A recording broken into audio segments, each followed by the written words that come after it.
Hello friends, good morning. कैसे हैं आप सभी? उम्मीद करती हूँ आप सभी अच्छे होंगे और अच्छे से मन लगा के पढ़ाई कर रहे होंगे। और दाँत की वजह से मैं खा नहीं पा रही हूँ कुछ। ये मूंग की खिचड़ी बनाई हूँ, बिल्कुल पतली खिचड़ी है, एकदम पतली नहीं है लेकिन बहुत सॉफ्ट है। बहुत गला डाला है मैंने इसमें। आप लोग को मूंग का दाल कहीं भी नहीं दिख रहा होगा। और यही इस समय मैं खा रही हूँ, बिल्कुल हल्का खाना खा रही हूँ। ना तो इसमें नमक है, ना तो सॉरी नमक है बट मिर्ची वगैरह बिल्कुल भी नहीं है। हल्दी और नमक ही डाल के मैंने बनाया है। और कल ब्लॉग नहीं डाल पाई थी, कुछ रीज़न था, तबीयत काफ़ी ज़्यादा ख़राब थी। फ़िलहाल आज भी ख़राब है बट क्या कर सकते हैं, धीरे धीरे मैनेज करना पड़ता है। तो यहाँ पे मैं लिख रही हूँ न्यूट्रिशन साइंस। कुछ टॉपिक मैंने यूट्यूब से देखे थे तो मुझे न्यू लगा था, या मुझे कंप्लीट नहीं लग रहा था, तो मैंने सोचा कि इसको लिख लेते हैं। क्योंकि एक टॉपिक मैंने इसमें लिखा हुआ है थेरेपेटिक डाइट, जो कि मैंने लिखा तो था बट वो पूरा कंप्लीट नहीं लिख पाई थी। नहीं का मतलब है कि मैंने लिखा ही नहीं था। और थेरेपेटिक डाइट जब मैंने दोबारा लिखा है तो काफ़ी चीज़ें मुझे उसमें नई देखने को मिली हैं। बस मेन हेडिंग ही मैंने लिखा था, बाकी ज़्यादा डीप में मैं नहीं गई थी। लेकिन इस बार जो मैंने लिखा है ना, काफ़ी अच्छे से, काफ़ी डीप जाके लिखी हूँ। और इस बार अगर थेरेपेटिक डाइट से किसी भी एग्ज़ाम में प्रश्न बनेगा तो मेरा सही होगा, क्योंकि इसके पहले जो मैंने लिखा था वो थोड़ा सा रॉन्ग था। रॉन्ग नहीं था बट उतना डीप मैं उतना नहीं गई थी जितना मुझे जाना चाहिए था। तो यहाँ पे मैं अपनी स्टडी कर रही हूँ और बनारस जाना है। और आज निकलेंगे भी, अभी दून से निकलेंगे, जाएंगे जौनपुर। जौनपुर से नेक्स्ट डे निकलेंगे तो उसके बाद बनारस जाएंगे अगले दिन यानी कल। तो आप लोगों को जैसा होगा ब्लॉग आप लोगों को मैं ज़रूर अपडेट करूँगी। और आप लोगों को बैकग्राउंड से थोड़ी सी वॉइस भी आ रही होगी तो आप लोग उसको थोड़ा सा मैनेज कीजिएगा।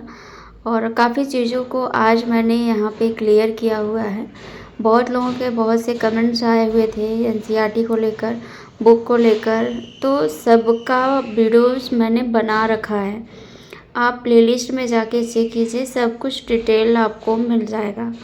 तो आपको ज़्यादा परेशान होने की ज़रूरत नहीं है। आप प्लेलिस्ट चेक कीजिए, आपको सब कुछ मिल जाएगा। और मेरा इंट्रोडक्शन भी, अभी भी कमेंट्स आते रहते हैं कि दी आपका घर कहाँ है, आप कहाँ से हो, आप किस एग्ज़ाम का प्रिपरेशन कर रहे हो। तो आप अगर डेली का ब्लॉग देखते हैं ना तो आप बहुत अच्छे से समझ पाएंगे चीज़ों को। अगर नोटिस करेंगे तो बहुत अच्छे से आप समझ पाएंगे। फ़िलहाल इंट्रोडक्शन की वीडियो मैंने बना रखी है, प्लेलिस्ट मैंने बना रखा है इंट्रोडक्शन के नाम से।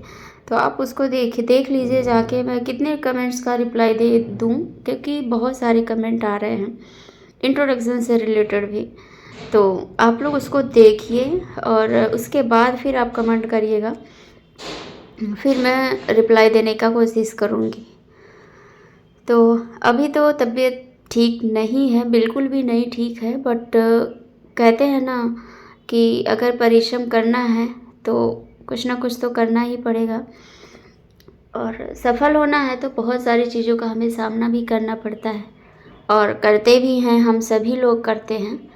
तो धीरे धीरे ऐसे मेहनत करते रहेंगे तो बहुत कुछ हासिल होने वाला है।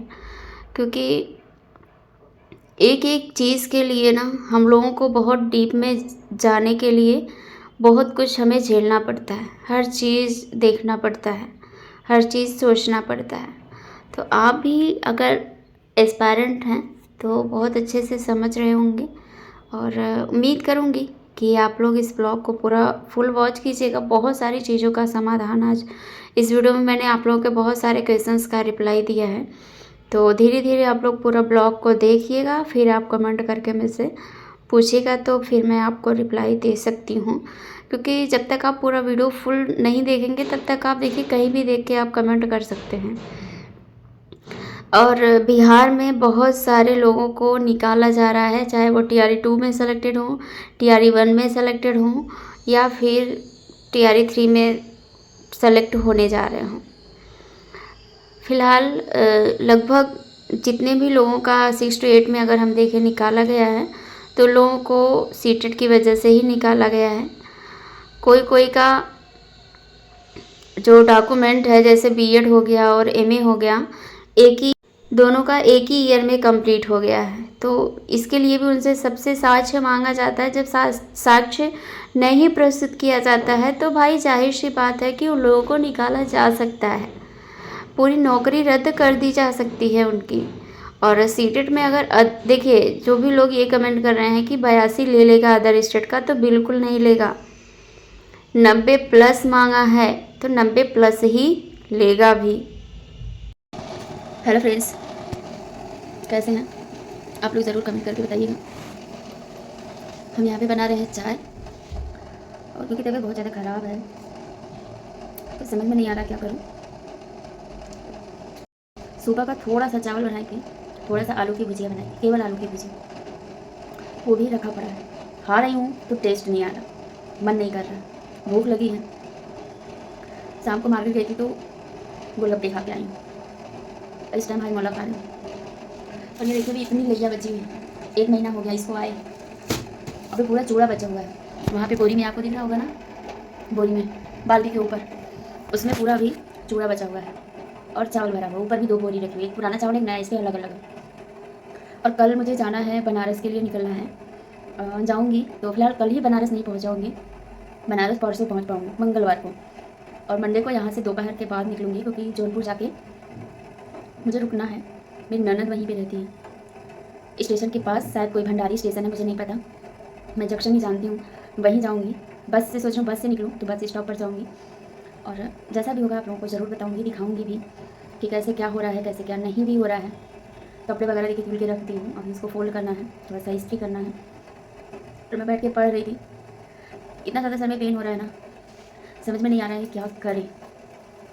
बहुत ज़्यादा प्रॉब्लम क्रिएट हो रहा है, कभी कमर में दर्द हो रहा है, कभी पेट में दर्द हो रहा है, और फीवर पूरा दिन रह रहा है। शाम को इस समय मुझे बहुत ज़्यादा ठंडी है, ऐसा लग रहा है जैसे दिसंबर का महीना आ रहा है, ऐसी ठंडी लग रही है। और आँख की दवा खा रही हूँ, इसके लिए मैं और दवा नहीं ले सकती। दांत का दर्द अलग है, शायद स्वेलिंग भी है क्या, नहीं स्वेलिंग नहीं। और चाय यहाँ पे मैं बना रही हूँ, जो भी होगा आप लोगों के साथ शेयर करेंगे। हो सकता है यहीं तक इस वीडियो में लास्ट रहे, अगर ऐड कर पाऊँगी तो करूँगी, नहीं तो, क्योंकि बहुत ज़्यादा तबीयत ख़राब है। क्या क्या हम बताएं, हमें खुद नहीं समझ में आ रहा है। कभी सर में दर्द, कभी आँख दर्द, कभी कान दर्द, कभी दांत दर्द। दांत की वजह से ये कान भी दुख रहा है, अंदर से टॉपक रहा है। देखते हैं जो भी। हेलो फ्रेंड्स, तो कुछ लोगों का कमेंट आया है, अभी जस्ट मैंने कमेंट देखा है कि जो मैंने इसके पहले ब्लॉग डाला था उसमें कुछ लोगों का कमेंट आया था कि वो बुक किस राइटर का है। और 1-2 कमेंट और आए हैं, तो उसके बारे में मैंने सोचा कि इसी ब्लॉग में मैं बता देती हूँ, क्योंकि ब्लॉग मैंने ज़्यादा शूट नहीं किया है। तो वो जो आप लोग बुक देख रहे हैं वो एनसीईआरटी बुक है, एनसीईआरटी सार संग्रह है, जो कि महेश बर्णवाल की बुक है। और आपको ऑफलाइन और ऑनलाइन दोनों मिल जाएगा। ऑनलाइन चेक करिएगा, ऑनलाइन भी मिल जाएगा। ऑफलाइन चेक करिएगा, ऑफलाइन भी मिल जाएगा। ऑनलाइन थोड़ा सा महंगा पड़ेगा, ऑफलाइन आपको थोड़ा सा सस्ता पड़ेगा। और कुछ लोगों के और कमेंट आए हैं कि आप पढ़ कहाँ से रहे हो। कुछ लोग अदर बुक के बारे में भी पूछ रहे हैं, तो बुक की प्लेलिस्ट मैंने बना रखी है, जिसमें कुछ अपडेट्स हैं और सिलेबस वगैरह सब कुछ मैंने शेयर किया हुआ है।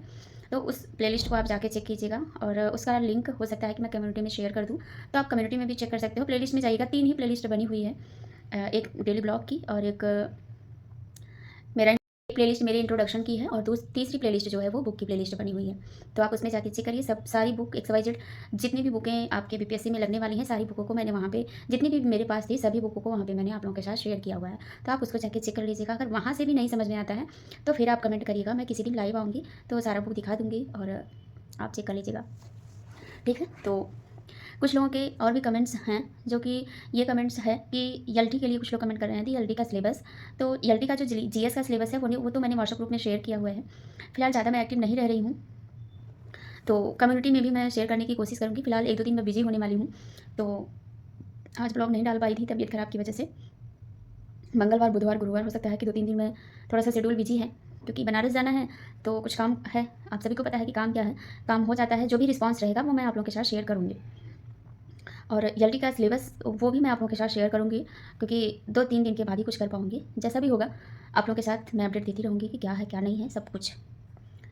और जो कमेंट्स आए हुए हैं कि मैं तैयारी कैसे कर रही हूँ, तो फिलहाल ज़्यादा मैं इस समय 2-4 दिन से ज़्यादा पढ़ाई नहीं हो पा रही है, लेकिन मैं बहुत कोशिश कर रही हूँ पढ़ने का। जितना भी मेरी बॉडी मुझे अलाउ कर रही है उतना मैं करने का प्रयास भरपूर कर रही हूँ। हाँ, थोड़ा-सा टाइम मुझे रेस्ट में मेरा जा रहा है क्योंकि तबीयत थोड़ी-सी ख़राब है जिसकी वजह से ऐसा हो रहा है। मैं वहाँ से वापस आती हूँ तो मुझे थोड़ा-सा काफ़ी और प्रॉब्लम्स हैं, बट समझ में नहीं आ रहा है कि शेयर करूँ या ना करूँ। अ, डॉक्टर से संपर्क कर लेंगे, फिर आप लोगों के साथ शेयर करेंगे। तो देखिए, कुछ-कुछ चीज़ें होती हैं जो हमें प्राइवेट भी रखनी चाहिए, और जितना मुझे लगता है कि शेयर कर देना चाहिए उतना मैं शेयर कर देती हूँ। तो आप लोग अच्छे से सब कुछ मैनेज कीजिएगा, अपनी पढ़ाई करते रहिए। जिसको सुबह उठ के पढ़ना है वो सुबह उठ के पढ़े, जिसको शाम को पढ़ना है, रात में पढ़ना है वो रात में पढ़े, जिसको दिन में पढ़ना है वो दिन में पढ़े, जिसको जब टाइम मिलता है तब पढ़े। ज़रूरी नहीं है कि आप 2 बजे उठ के ही पढ़ो। ठीक है? आपके पास टाइम कब-कब है वो मैटर करता है। माइंड में बिठा के रखिएगा कि 6 से 7 घंटे की नींद प्रॉपर डेली बहुत ज़रूरी है। क्योंकि अभी तो हम जग जा रहे हैं, हमें बहुत अच्छा लग रहा है। कुछ दिन बाद ना बहुत ज़्यादा प्रॉब्लम क्रिएट होगा। जब ये रेगुलर नहीं हो पाएगा ना, बहुत ज़्यादा प्रॉब्लम क्रिएट होगा। क्योंकि मैं कब पहले ना 2 साल पहले की मैं बता देती हूँ, मैं 2-2 बजे रात तक पढ़ती थी। 2 बजे रात तक, जब मुझे 12-1 बजे तक मुझे नींद आने लगती थी ना, तो मैं अपना नोट्स हाथ में लेती थी और रूम में टहल के पढ़ती थी। बोल-बोल के पढ़ती थी। एक वो जुनून था, और क्या हो गया, क्या से क्या हो गई मैं। 10 बजे, जब जिस दिन मैं ज़्यादा अपना बहुत ज़्यादा मैं परेशान रहती हूँ, उस दिन 12-1 बजे तक हो जाता है। तो सुबह लेट उठती हूँ सो के। इधर क्या है कि 10 बजे तक मैं सो जाती हूँ। सुबह किसी दिन 4 बजे उठना, किसी दिन 4:30 बजे उठना। आज मैं 6 बजे उठी थी। तबीयत ख़राब है, तो क्या ही कर सकते हैं, है ना? ये हमारे बस में नहीं है। अगर ये भी हमारे बस में होता है ना, तो इसको भी हम कंट्रोल करके रखते। बट हेल्थ जो है ना, गड़बड़ होना, सही होना, ये हमारे हाथ में नहीं होता है। हर चीज़ हमारे हाथ में है। अगर इसका भी रिमोट हमारे हाथ में होता है ना, तो इसको भी हम कंट्रोल करके रखते। नहीं है, क्या करें? मजबूरी है। बहुत सारी चीज़ें हैं, बहुत चीज़ों का मैं सामना भी कर रही हूँ। बट कहते हैं ना कि किसी-किसी को नहीं लगता है। एक एस्पायरेंट का दर्द एक एस्पायरेंट ही समझ सकता है, दूसरा कोई नहीं समझ सकता। और ये बहुत अच्छी तरह से आप सभी लोग समझ पाएँगे, और समझ भी रहे होंगे। तो जितना आप समझ रहे हैं ना, उससे कहीं गुना ज़्यादा मुझे समझ में आता है। इसीलिए मैं आप लोगों की हेल्प के लिए मैंने ग्रुप क्रिएट किया था। बट इतने ज़्यादा मैसेजेस, इतने ज़्यादा क्या ही बोले, बट फिर भी मैं उस ग्रुप को एग्ज़िट नहीं कर रही हूँ, को रहने देते हैं। कहीं न कहीं किसी का हेल्प ज़रूर होगा। और मैं जब पीवाई को सॉल्व करती हूँ, जो भी मुझे क्वेश्चंस थोड़ा-सा इधर-उधर लगते हैं, वो मैं शेयर कर देती हूँ ग्रुप में। रिजल्ट भी उसका मिलता है। देखिए, ज़रूरी नहीं है कि सारी चीज़ें सबको पता ही हों, कभी-कभी ईज़ी चीज़ें ही हमारी गलत होती हैं। मैंने नेट का आंसर की जब मैंने मैच किया है ना, तो बहुत सी सारी चीज़ें ऐसी मिली हैं मुझे, जो सही होते हुए भी मेरी गलत हुई हैं। सबसे ईज़ी क्वेश्चंस पैसेज। इतना समझ सोच लीजिए कि इतना माइंड में प्रेशर रहता है ना एग्ज़ाम का, कि कहीं टाइम ना चला जाए, कहीं टाइम ना चला जाए। मुझे लग रहा है इसकी वजह से मेरा क्वेश्चंस गलत हुआ है। फिलहाल कोई बात नहीं है, जो हमारे नसीब में, जो हमारी किस्मत में रहता है ना, जितना हमें मिलना लिखा रहता है ना, वो हमें मिलता ही मिलता है। तो देखते हैं कि रिज़ल्ट कैसा आएगा। फिलहाल यूजीसी नेट के रिज़ल्ट का हम भी वेट कर रहे हैं, और आप सभी वेट कर रहे हैं। जैसा भी होगा ठीक ही आएगा, क्या कर सकते हैं। उतना पैसा हमारे पास नहीं है कि किसी क्वेश्चन पर हम क्लेम कर सकें। मेरे पास तो नहीं है भैया। मेरे पास इतना ही ज़्यादा पैसा होता ना, तो मैं बैच कब का ले ली होती। नहीं है तो क्या कर सकते हैं, जितना है उसी में मैनेज करना पड़ता है। तो जो भी होगा आप लोगों के साथ शेयर करेंगे। हो सकता है कि वीडियो थोड़ी सी लंबी भी हो चुकी है, बट क्या करें, क्योंकि हर चीज़ों का समाधान, हर चीज़ें आप लोगों के कमेंट के अकॉर्डिंग, मुझे कुछ-कुछ चीज़ें हमें कमेंट पर भी शेयर करनी पड़ती है। तो यही सारी चीज़ें हैं। अब देखते हैं कि मॉर्निंग में कब तक निकलते हैं, कब तक नहीं निकलते हैं, कि क्या है शेड्यूल, कैसे बनाना है, कैसे मैनेज करना है खुद को। और हेल्थ गड़बड़ है, लेकिन माइंड में पता है क्या सवाल है, कि अगर हम इधर नहीं गए ना, तो हमारा बीपीएससी का फॉर्म अगर गड़बड़ हो गया, पुराना डॉक्यूमेंट ही हम अपलोड कर दिए, तो और ज़्यादा क्रिएट होगा प्रॉब्लम्स। इसलिए मैं ज़्यादा प्रेशर दे रही हूँ। इसलिए मैं अपने हस्बैंड का वेट नहीं कर रही हूँ। एक बार जाऊँ, देखूँ क्या प्रोसेस है, जाना तो पड़ेगा ही। मेरे मायके में मेरे पापा हैं, ससुराल में मेरे जेठ हैं इस समय, बट कागज़ वही बनवाए हैं, बस बजट कोई बात नहीं है, जो भी होगा देखा जाएगा। और क्योंकि देखिए काम हमारा है, तो हमें ही खर्च करना है। तो फिलहाल वो जा चुका है, जौनपुर तक पहुंच चुका है मेरा डॉक्यूमेंट। अब कल मैं जौनपुर पहुंचती हूँ, तो देखती हूँ कि क्या है क्या नहीं है। फिलहाल आज का ब्लॉग यहीं पे हम एंड करेंगे, और कल का जो भी ब्लॉग होगा आप लोगों के साथ शेयर करेंगे। और क्या ही बोले, समझ में नहीं आ रहा। चलिए ब्लॉग को एंड करते हैं, मिलते हैं नेक्स्ट ब्लॉग में। आप लोग अच्छे से मेहनत से पढ़ते रहिए, और जो भी मेरे साथ होगा, जो भी वहाँ पे प्रॉब्लम्स क्रिएट होंगी, जो भी होगा, बस माता रानी से आप लोग मनाइएगा कि कोई प्रॉब्लम क्रिएट ना हो, सारा चीज़ अच्छे से क्लियर हो जाए। और अगर तुरंत मुझे रिजल्ट मिल जाता है तो और अच्छी बात है ना। और देखेंगे जो भी प्रोसेस होगा। फिलहाल इस वीडियो को यहीं पे एंड करते हैं, मिलते हैं किसी नेक्स्ट वीडियो में, नेक्स्ट ब्लॉग के साथ, नेक्स्ट अच्छी एनर्जी के साथ। Thank you, bye bye, good night.